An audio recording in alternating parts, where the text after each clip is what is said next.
Alright, now that the Jeep is all clean, what we're going to do is we're going to be putting in new shocks. These are the ones that I'm taking out, or took out. These are Skyjacker Hydro 7000s that were in the front. These are factory JK shocks that were in the rear. They are good for, or these specifically are good for like a 2-inch lift. So now I'm at about 4.5-inch lift. So these were definitely getting extended to the max. I didn't want to blow them out, and it was also time.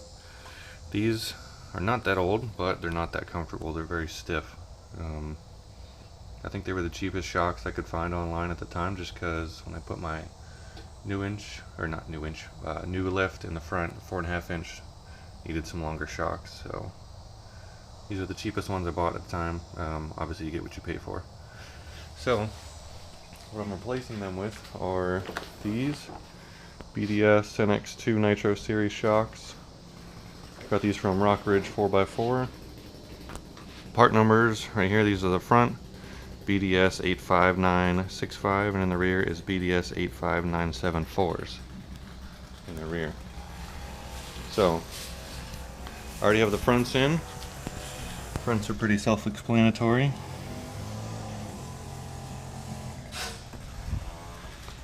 And when it comes to the back,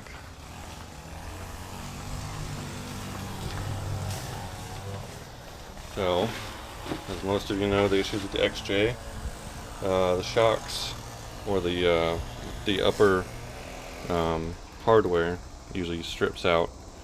The previous owner kind of created this contraption to get up and around, because the factory nuts that were on there were stripped. So this was in there when I bought the Jeep, and I repurposed it when I put those JK shocks in the back.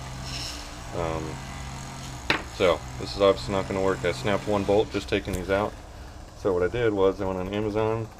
Hopefully you can see this. This is a DLP brand rear bar pin flag nuts for an XJ. They're $18.99. So you get your two nut hardware pieces, and you get the bolts with washers. So this is probably the cheapest one on Amazon again, but hardware I think is hardware for the most part. You can't go too cheap when it comes to hardware, but I think this will be good for now. So we'll get the rear shocks installed, and we'll see how this kit is. I've never used a kit like this before. Hopefully these are all aligned, so we'll see how it goes. And you get the nice little hardware thing too, but I think it's pretty straightforward. Alright, so this is the underside.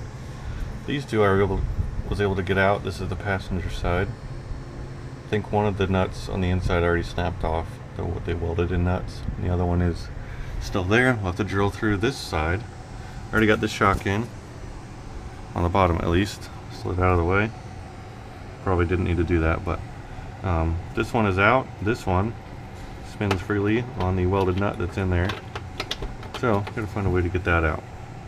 Probably end up cutting it off, but I'll be right back once I do that. Alright, let's see how this goes. There we go. Not that bad. I have to tap this guy if I could find something.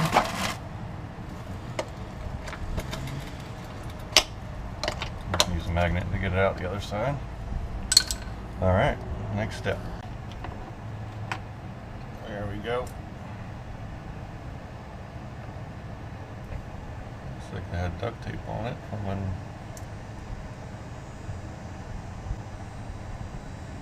Okay, well, there we go. Let's see about getting the new ones in there. Pretty much all you're doing is just hammering it out. You can. Instructions for this one specifically says use an air hammer. Oh, sorry, can't see that. But I don't have an air hammer, but I do have a good old-fashioned punch and a hammer.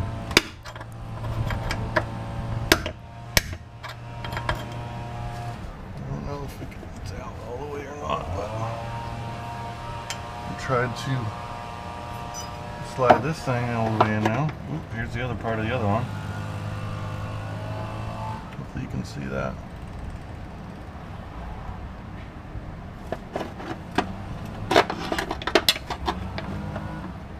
Hey, there we go. Look at that. Beautiful. That's what you want to see. Got those holes up there. Let's get the hardware started and we'll get the shock back in.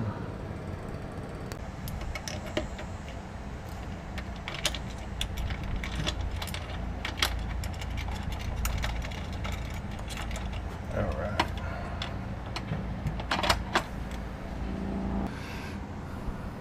Put your washer.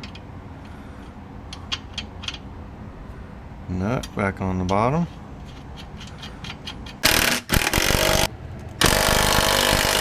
Sticker on.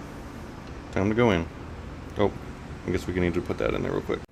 Here's what I do. I'll take a little bit of grease.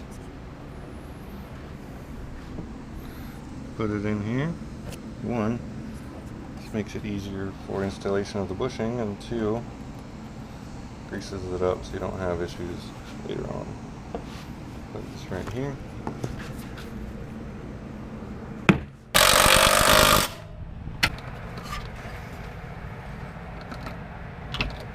Oh, there we go. All right.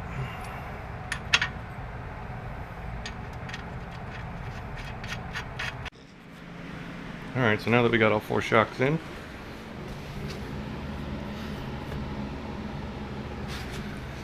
I think some black shock boots will really set them off nice. You gotta put the stickers on the front too.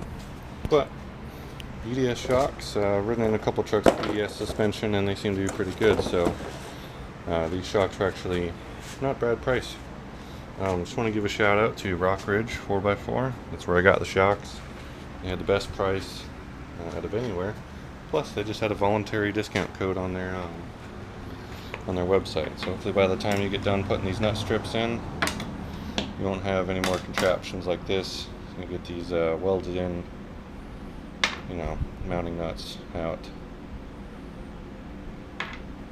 So that's pretty much it for right now. I think the next step, now that I have longer shocks, is a slip yoke eliminator. I'm at 4.5 inches in the back, so some people need them, some people don't. I didn't need them with the other shocks, but now that these are longer, I have a feeling if I flex it out really good that I'll need them. But that's about it. Got a 33-inch spare on there, so it's not the same, but it definitely helps to have a full-size spare. Roof rack project sitting back here. Did weld up a couple extra bars. I'm probably going to put one last one in the middle so I have bar every foot. And we'll grind up all of these not perfect welds. Like I said, this is my first welding project, but the welds are pretty decent.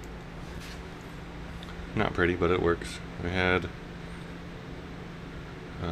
3 200-pound guys standing on the roof. And these bars didn't even bow and hit the top of the roof, so I think a rooftop tent eventually and maybe some other stuff on there will be fine. But yeah, that's pretty much about it. I did trim these up. This is the DPG off-road fenders, fender strips at least, to make room for the 33s. Sliders are in. Haven't used them yet, other than just getting in and out, sliding my foot on it, as you can see. That's just spray paint, so nothing fancy. And back here is the cut and fold. I did line this with sealant, RTV sealant. You can see the paint chip when I was folding it. I think I'm going to do either bushwhacker or Napier flares. Haven't made up my mind yet. Every time I go out with the offset of the tire, it just throws mud everywhere, so it does look cool, I will agree, but it's a pain just to cruise down a little dirt road, and there's a lot around here and the whole thing's covered. So that's about it. Alright, I'll catch you guys on the next one.